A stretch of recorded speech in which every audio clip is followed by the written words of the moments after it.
Hello दोस्तों, world wealth wise में आपका स्वागत है। आज हम लोग डिस्कस करने वाले हैं एक इम्पॉर्टेंट एडवाइजरी जो अभी अपने GSTR 1 फाइलिंग के लिए बहुत इम्पॉर्टेंट है। GSTR 1 या GSTR 3 भी, बिकॉज जनवरी 25 का जो टैक्स पीरियड है, इसी मंथ से ये एप्लीकेबल होने वाला है। तो इसमें गवर्नमेंट क्या करने वाली है कि जो भी आप डेटा GSTR 1 में फाइल करेंगे वो हार्ड लॉक कर देगी, यानी hard locking of auto populated liability in GSTR 3 भी। जैसा कि आपको पता है कि आपका जो भी डेटा है, लाइबिलिटी यानी जो भी सेल्स आप GSTR 1 में फाइल करते हैं वो 3B में ऑटो पॉपुलेट हो जाता है। ठीक है। अब गवर्नमेंट धीरे धीरे स्ट्रिक्टनेस को बढ़ाते जा रही है। वो स्ट्रीमलाइनिंग के नाम पे आपको मैनुअल एरर का जो स्कोप है वो एकदम एलिमिनेट करने बोल रही है। यानी गवर्नमेंट से अगर कुछ एरर हो जाता है तो वो चल जाएगा, बट आपको इसकी कोई भी इजाज़त नहीं है कि आप कुछ एरर कर पाएँ। तो आपको प्रिकॉशन रखना है, डबल चेक करना है। GSTR 1 जब भी आप फाइल करें तो एकदम ध्यान से, क्योंकि अब आपकी जो भी GSTR 1 या IFF फैसिलिटी जो अवेलेबल होती है क्वार्टरली इस वेंडर्स के केस में, यानी जो सप्लायर क्वार्टरली फाइल करते हैं, तो उनको IFF मंथली डालना होता है सो दैट सामने वाले को ITC उसी मंथ में मिल जाए। तो अब इसके अंदर होने क्या वाला है, जो भी IFF और GSTR 1 में ऑटो पॉपुलेट होगा वो आपको डायरेक्टली 3B में कैच कर लेगा, जो अभी भी कैच करता है, बट वो नंबर्स हार्ड लॉक नहीं होते, बट अब हार्ड लॉक हो जाएंगे। तो आप ये पूछेंगे कि अब क्या किया जाए। फिर इसका सोल्यूशन वो क्या बता रहे हैं कि आपको GSTR 1A फाइल करना होगा। यानी आपके 1 में सपोज आपने लाइब्रेरी फाइल की 1 लाख रुपीज, अब आपको पता चलता है ये 1,50,000 था, मैनुअल एरर हो गया, कोई भी इनएडवर्टेंट एरर हो गया अकाउंटेंट से, तो आपको 1A फाइल करके उसे करेक्ट करना होगा। ठीक है, सो दैट वो आपकी 3B में एक्यूरेट या करेक्ट लाइबिलिटी फाइल होगा। बट ये 1A जो है, आपको आपने 1 फाइल कर दिया सपोज 11 को, 20 को 3B आने वाला है, तो इसी बीच में आपको करेक्ट करना होगा। ठीक है, सो दैट वो 3B में ऑटो पॉपुलेट करेक्ट हो। तो आपको पहले ही करेक्शन करना होगा 3B फाइल करने से पहले। Managing inward supplies for accurate ITC, यानी IMS आपने सुना होगा, इनवॉइस मैनेजमेंट सिस्टम, जो गवर्नमेंट ने लॉन्च किया है हाल ही में। लास्ट टू लास्ट मंथ में तो बहुत ही प्रॉब्लम हो रहा था। यानी लास्ट टू लास्ट मंथ का जो डेटा था, यानी आई गेस मैं बात कर रहा हूँ नवंबर मंथ की, तो नवंबर मंथ में डेटा कुछ अक्टूबर के आ रहे थे, सितंबर के आ रहे थे, इवन अगस्त के भी आ रहे थे। तो ये सब प्रॉब्लम्स आ रहे थे। एंड पहले मैं IMS का आपको एक शॉर्ट में एक डिस्क्रिप्शन दे देता हूँ। IMS एक ऐसी फैसिलिटी है जो गवर्नमेंट इसके जरिए मैनुअल इंटरवेंशन को ख़त्म कर रही है और डबल चेक रखना चाहती है। वो जितना भी ITC आपका ऑटो पॉपुलेट 2B में हो रहा था अभी तक, आप सर्कुलर 170 फॉलो करते थे और उसको टॉप लाइन में दिखा देते थे ऑल अदर ITC में, फिर आपका टेम्परेरी रिवर्सल और परमानेंट रिवर्सल करते थे, और फिर आपका नेट ITC आता था, आप क्लेम कर लेते थे।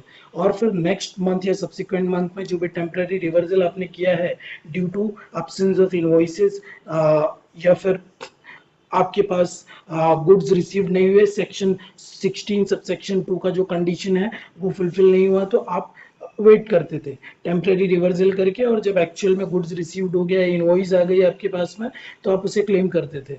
तो इस केस में होता क्या था कि आप जितना भी 2B आ रहा है ऑटो पॉपुलेट होकर आप पूरा का पूरा ऑल अदर ITC में ले लेते थे। अब गवर्नमेंट क्या कर रही है, गवर्नमेंट ये बोल रही है कि भाई जो IMS है ना, IMS के जरिए आपको खुद वहां पे जितने भी इनवॉइसेस दिखेंगे, आपको एक्सेप्ट, रिजेक्ट और पेंडिंग, ये 3 बटन दिया जाएगा। इसे मैं एक नजरिए से अच्छा इसलिए मानता हूँ क्योंकि 2B में बहुत सारे इररेलेवेंट इंफॉर्मेशन भी हमें मजबूरन उसे टोटल ऑल अदर ITC में लेना पड़ता था।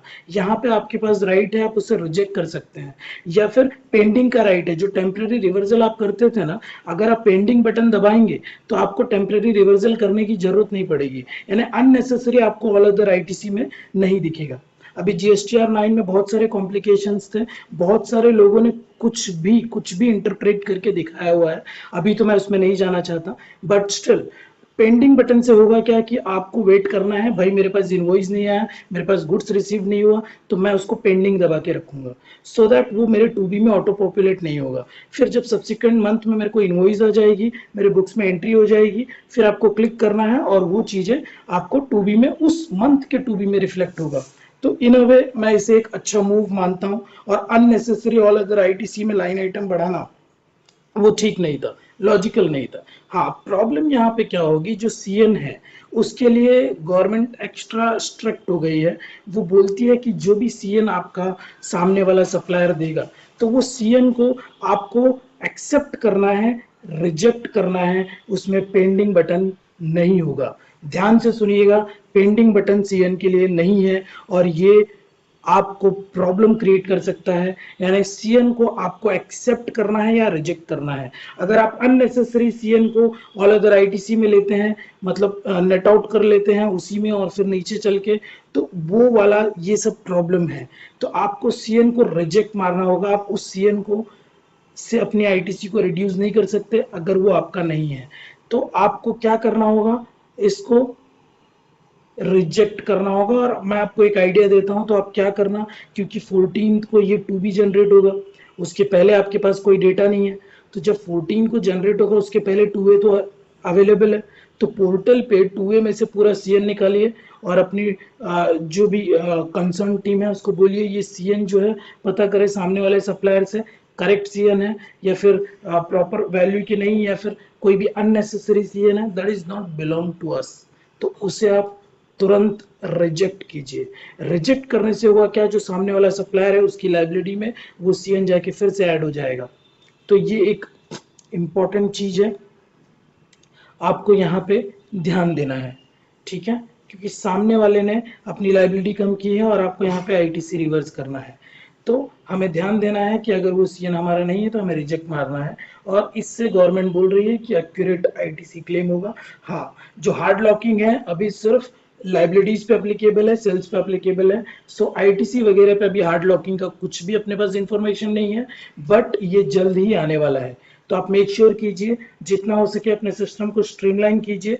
तो की चेंजेस यही है, जनवरी 25 से hard locking of liabilities correction आप जीएसटीआर बने के द्वारा ही कर पाएंगे। इससे गवर्नमेंट बोलती है एक्यूरेसी इंप्रूव होगी, बट मेरा एक ही मानना है कि हमें अगर 3B में अमेंडमेंट का ऑप्शन दे दिया जाए, 1 में अमेंडमेंट का ऑप्शन दे दिया जाए, मतलब आप फिर से रिवाइज रिटर्न फाइल कर पाए, तो सारा झंझट ही खत्म हो जाएगा। लेकिन वो गवर्नमेंट नहीं करना चाहती। Future implementation of ITC locking ये आ सकता है, जैसा मैंने आपको बताया। तो एकदम ध्यान से जो भी आप फाइल करेंगे रिटर्न्स, अभी से ही एकदम एक्यूरेसी आप अचीव करना स्टार्ट कीजिए। यानी 1 आप फाइल करेंगे, 1A से आपको करेक्शन करना है और आईएमएस को लेवरेज करना है, so that everything will be fine. So thank you, that's it for today's video. आप सब्सक्राइब जरूर कीजिए मुझे, मेरे चैनल को, जिससे मैं आपको और भी सारे ऐसे इंसाइटफुल वीडियोस दे पाऊँ। Thank you, do subscribe.